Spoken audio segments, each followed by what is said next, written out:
I'm going to show you how to work into a thumb and create a thumb hole. And for my design for the thumb hole, what I did here was I had 4 stitches or 4 holes in my, or 4 chains in my openings, and then the side stitches. So I wanted to keep my pattern the same for the Tabby Star pattern, which is where it has this kind of knit look on them. So I'm going to turn mine inside out. But if you're doing just a single crochet, you don't have to turn yours inside out. You can just start where you left off, and you can start in the corners. I'm going to go ahead and start in the corner, and I'm going to go around. There's going to be a gap. You can remedy that gap at the end by sewing it together. But I'm going to join my yarn. So this is how your thumb, pull it through, and I kind of pinch on it so it doesn't get too wide. Then I'm going to chain 1, and I'm going to do a half double crochet, 2 of them, 2 half double crochets in the same stitch, and then I'm going to start working my chain stitches, which are 1, 2, 3, and 4. And for these, I'm going to work into both loops to start and do a half double crochet in each of those chains. It's a little odd when you're working such a small hole, but for those of you that do amigurumi, which I think I said that right, I'm sure this is not that difficult, but I don't do amigurumi very much. Although I did do a baby Yoda, which I thought was really cute. So I'm going to work around this side chain, 2 of them, 2 half double crochets, and then I'm going to start into the other chains, the 4. So now I'm back around at the beginning. And I want to work these the same as I did before with my other rounds with working half double crochet in the back. I'm just going to work this in the round. I'm not going to work a join. So I'm going to yarn over and work in the 3rd loop of each half double crochet around. And that's also going to leave a little bit of a gap. Like I said though, if you leave a long tail for your starting, you can close it up, no problem. Close it when you start to weave in the tails. So I'm going to also use a stitch marker to mark that first stitch. So for the thumb, work in the round into the 3rd loop. Just want to make sure that actually is my 3rd loop. Yes, it is, because it's really hard to tell.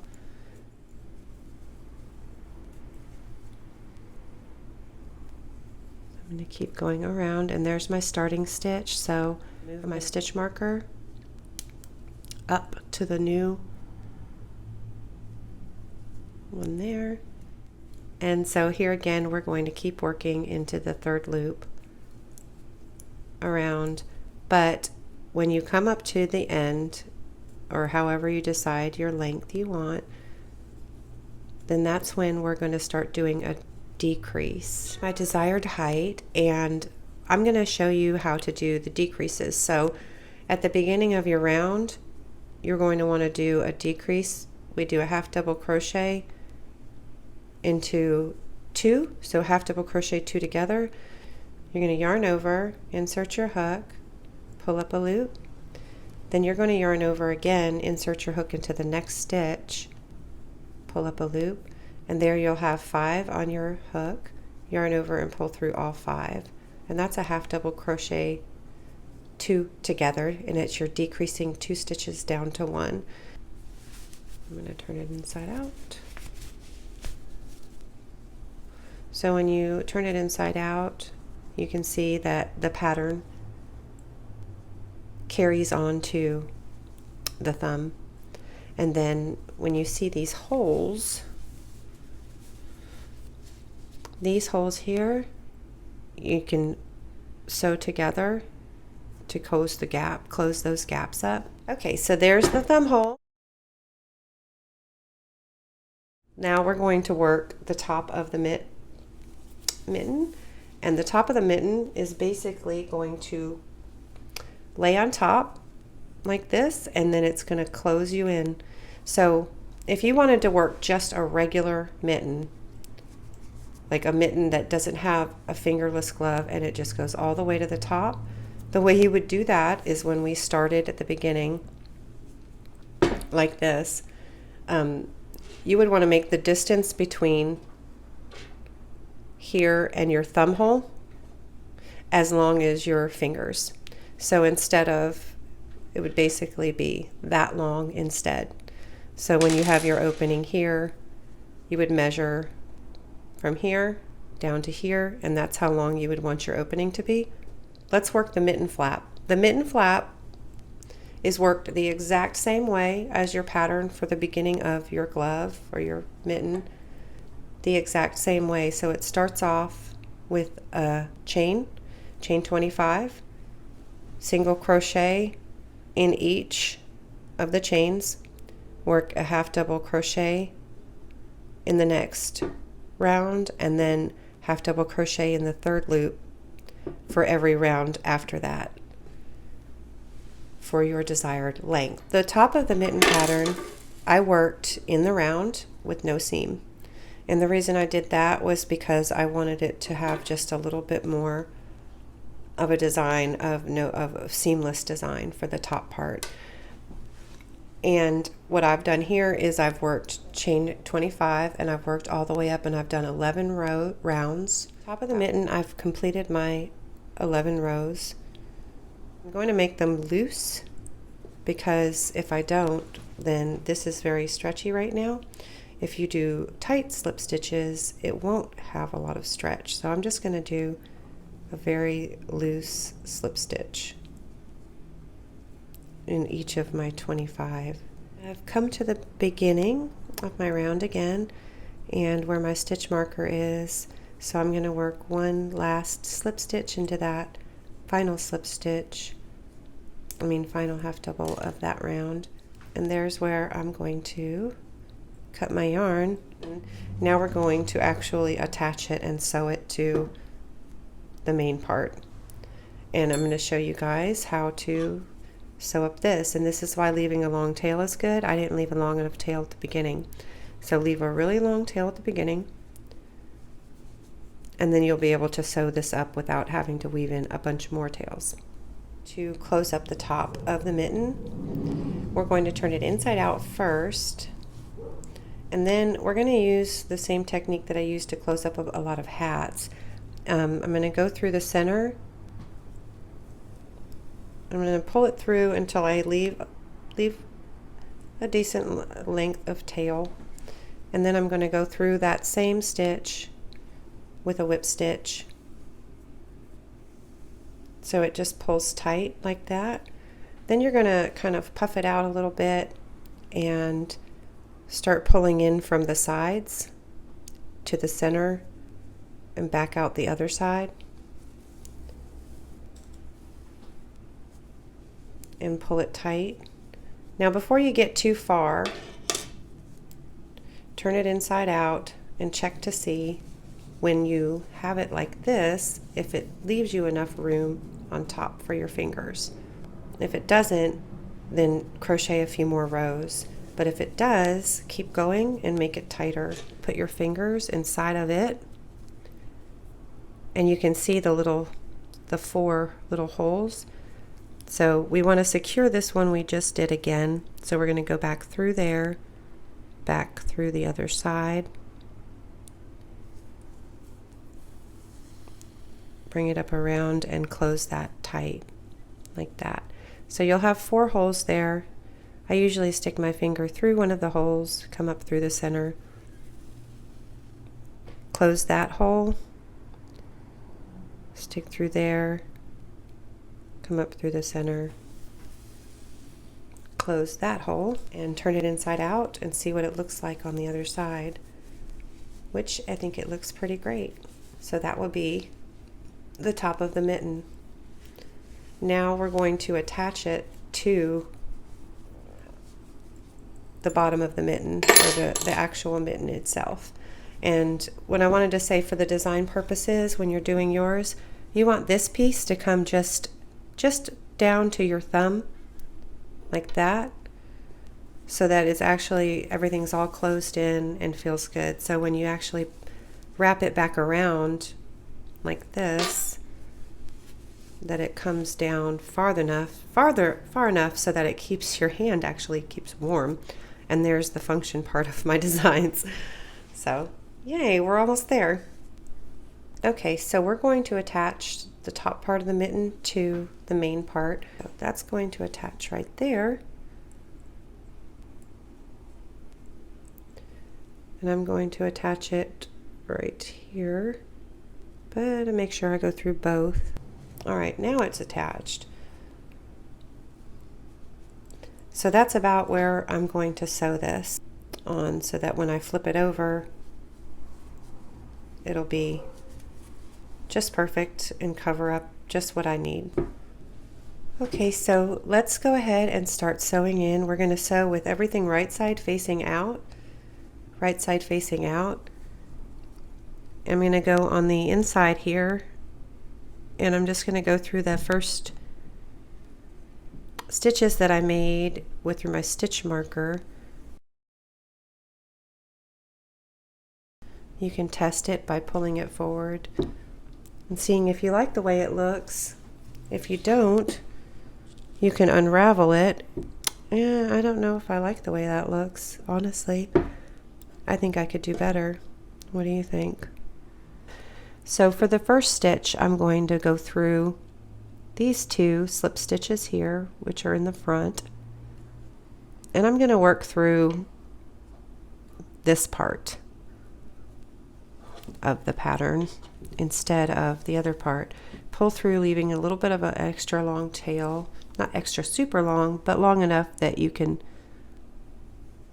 get back through it. And we're going to work back through here and secure it just one more time through that same stitch.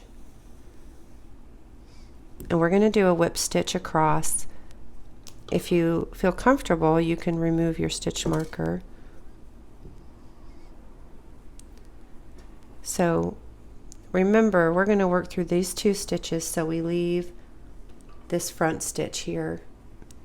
So we're going to work through these two on the bottom, on the mitten part. I mean on the top of the mitten part.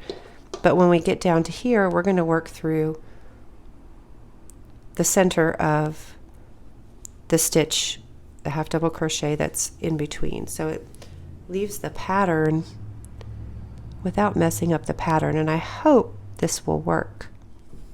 We'll see if that fixes the problem. Let's see. Oh yeah, that is much better.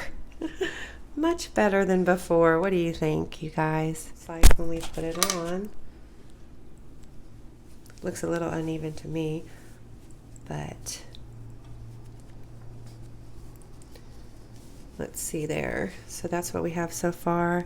I think I'm going to do maybe one more. Secure it so it's a little bit tight right there. And let's see if that made it a little bit better. Yeah, I think that did. And then we're going to show you how to attach, put the button on, and then this will flip up this way, and you just wrap it right around your hand when you're cold. And it looks like, yes, that looks much more seamless than the other one did, doesn't it? It matters. The little details matter, believe it or not. All right, we're almost there. Okay, so for this part, this isn't easy. We're going to make a little tiny hole, a little tiny loop for your buttons. And this is the fun part, you guys. You get to decide what kind of button you want to put on your glove. But I think I'm going to go with this mid-size button. I like that one, and it seems to fit the pattern good. First, we're going to go through and turn this inside out. So when you have your tails over here, the ones you haven't weaved in yet, if you haven't already weaved them in. So we're going to bring this through to the other side.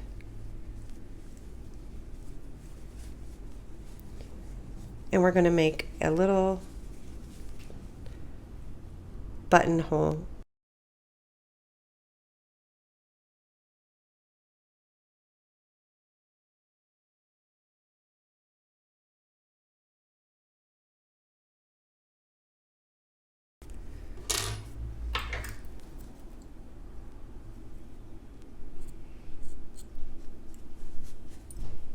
There. So when you bring it back out, you have your little topper. Then to attach a button, so here you're going to attach your button where it comes just enough so that you can hook it on there like that.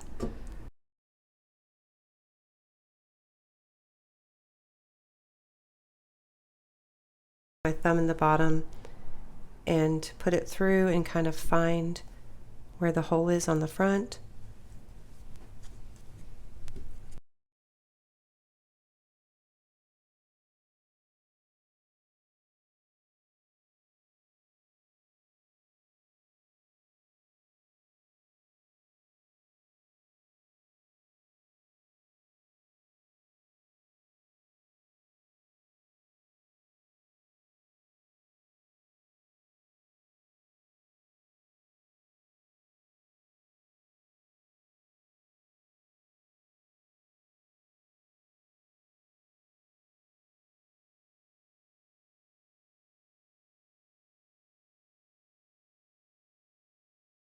Okay, so once you get your button attached, you can go over this more times if you need to or if you want to secure it.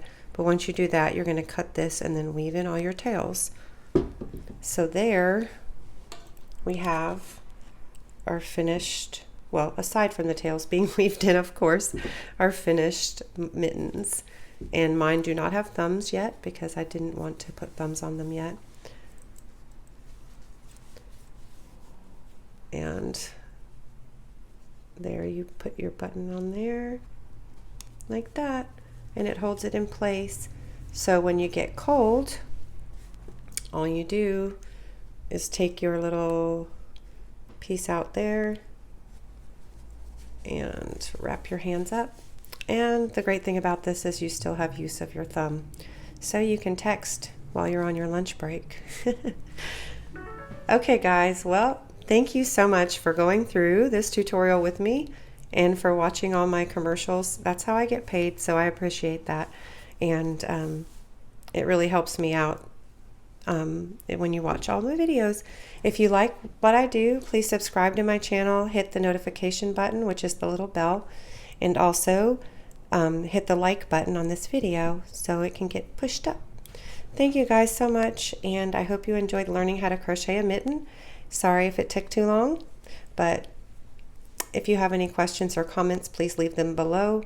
And just a friendly reminder, this pattern for the Tabby Star Mittens will be on my blog, and it'll also be in a PDF form if you like that. Thanks guys, happy crocheting, stay warm.